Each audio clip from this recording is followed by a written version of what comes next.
ቤቱን ለቀነው እንድንወጣ የመጣ መልእክት ነው። ምን? ቆይ እንዴት ሊሆን ይችላል? ቆይ አንተ ማን ነህ? ቀደመችን ማለት ነው?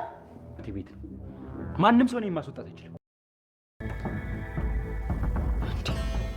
ቆይ እሷ ፎቶ እዚህ ምን ያደርጋል? ቆይ እሱ የታውቋት ነው? ወይኔ ጉዴ! ምን እየተፈጠረ ነው ያለው? ቆይ እስከ መቼ በሰው ቤት ይኖራለሁ? በህይወት አለ ማለት ነው? ወይኔ ቴዲ፣ እነዚህ የማይረቡ ዝርክርኮች። ቆይ አለቃችሁ። ኧረ እባክሽ፣ እና አሁን ቤትሽን ሰርተሽ ልታስመርቂ ነው አካሄድሽ?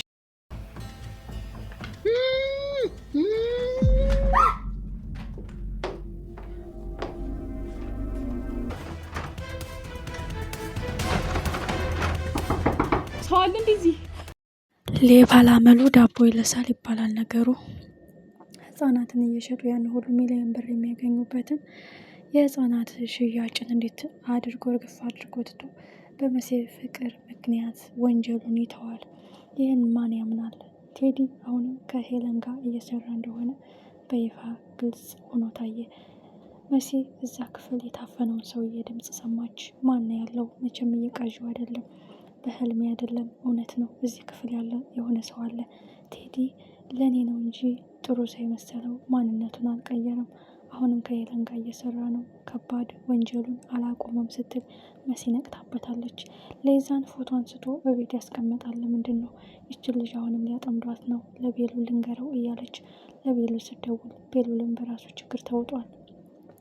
ሄለን ክፋትና ተንኮሏን ያማትተው ሄለን የነ ቤሉልን ቤት በስሟ ዙራ ከቤት እንዲወጡ ማዘዣ ልካባቸዋለች።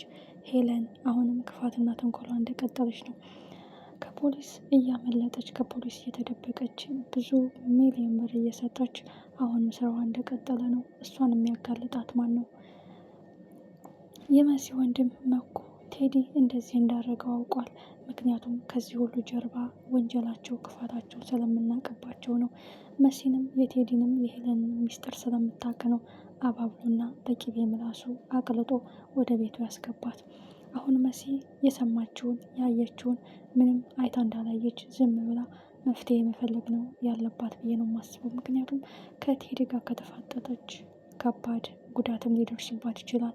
ሊገላት ሜቢ ሊጎዳት ይችላል። ሜቢ አግቶ ሊያስቀምጣት ይችላል። ግን እዚያ ክፍል ያለው ማን ነው? ቶማስ ሊሆን ይችላል፣ የቤሉል አባት ማለት ነው። ወይ የአዶኒ አባት ወይ የቤሉል አባት። የአዶኒ አባት ኦልሬዲ ተገሏል፣ ሞቷል፣ በሳት ተቃጥሏል የሚል ነው። የቤሉል አባት ግን ቶማስ እንደሞተና አድራሻው እንደጠፋ በቃ ሞቷል ተብሎ በሳጥን ተደርጎ እንደተሰጣቸው ነው እንግዲህ ያለን መረጃ ማለት ነው።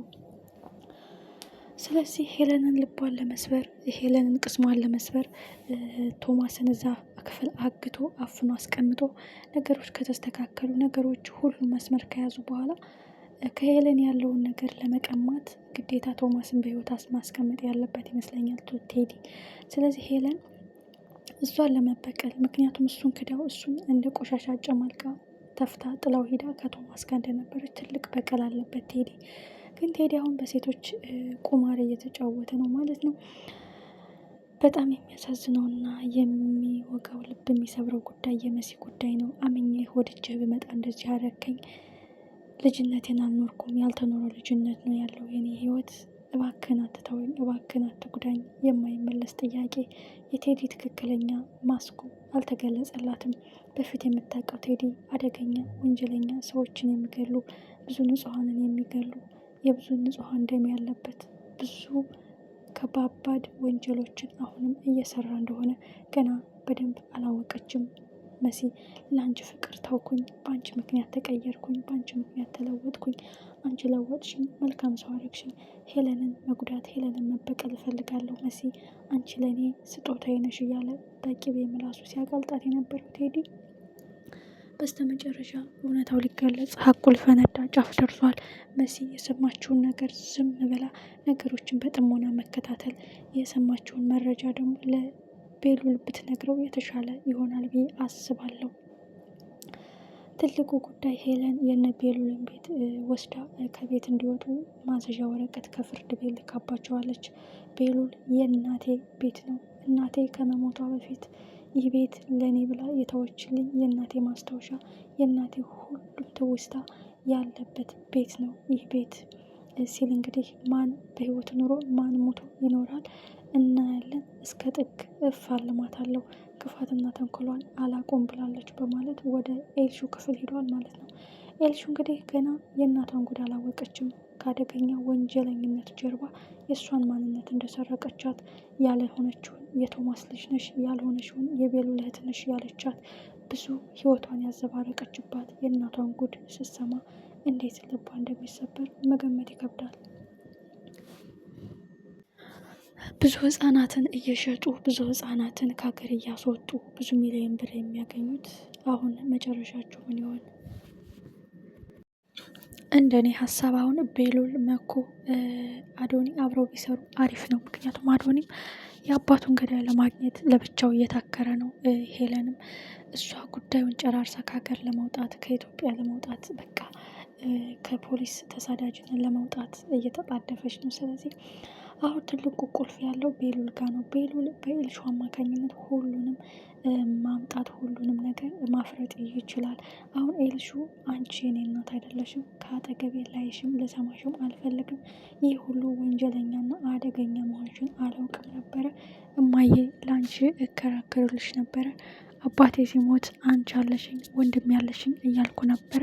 ግን ገዳያችን ቀባሪያችን አንቺ መሆንሽን ገብቶኛል። ዛሬ ማንነቴን ቀምተሽኛል፣ ልጅነቴን ነጥቀሽኛል፣ ራሴን እንዳውቅ አልፈቀድሽልኝም፣ በውሸት ማንነት አኖረሽኛል።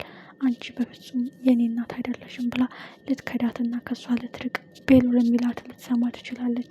ኤልሹ የእናቷን ጉድ ስትሰማ ትልቁ ጉዳይ መኩ ነው። መኩ እህቴ አጠገቤ እንዳደርሽ ዓይንሽን ማየት አልፈልግም፣ አውጥቶ እንደ ሸንኮራ አገዳ መጦ አውጥቶ ከቤት ሲጥልሽ የዛ ጊዜ ወይኔ እናቴ፣ ወይኔ እህቴ፣ ወይኔ ወንድሜ እንዳትይ ስማችን እንዳትጠሪ ነው ያላትና አሁን መሲ ያላት አማራጭ ሁሉንም ለቤሉል እየተናገረች እዛ ቤት እንደማያውቅ ሰው ሆና መኖር፣ እንደማያውቅ ሰው ሆና ነገሮችን መከታተል። እዛ ቤት ያለው ሰው ማን ነው? ዛሬ ባትከፍተው ነገ ልትከፍተው ትችላለች። ቴዲ ከዛ ቤት ሲወጣ ራቅ ያለ ስራ ቦታ ሲሄድ፣ ስለዚህ የቶማስ በህይወት መኖር የሁላችንም ጉጉት ነው። ቶማስ በህይወት መኖር አለበት። በተለይ የሚስቱን ክፋት፣ ተንኮል ሄለንም የእጇን ማግኘት አለባት። መሲም ካሁን በኋላ የቴዲን ክፋትና ተንኮል አውቃ ነቅታበት አውቃ እንዳላወቀች እየተከታተለች መረጃ እየሰበሰበች ለነ ቤሉል መስጠት አለባት። በእርግጥ መኩ ዓይንሽን ማየት አልፈልግም፣ አጠገቤ ብቅ እንድትይ አልፈልግም፣ እህት ወንድም አለ ብለሽ እንድታነሽን አልፈልግም። አንቺ ቤተሰብ አንገት አስደፊ፣ ቤተሰብ አሰዳቢ፣ አምኜው ለከዳኝ፣ ወድጄው ለወጋኝ፣ ታምኜለት ለከዳኝ ለቴዲ ቀላል በቀል ሊኖረኝ አይገባም በማለት በከባዱ መበቀል አለባት መሲ፣ በከባዱ ማለት ነው። ይህም መረጃዎች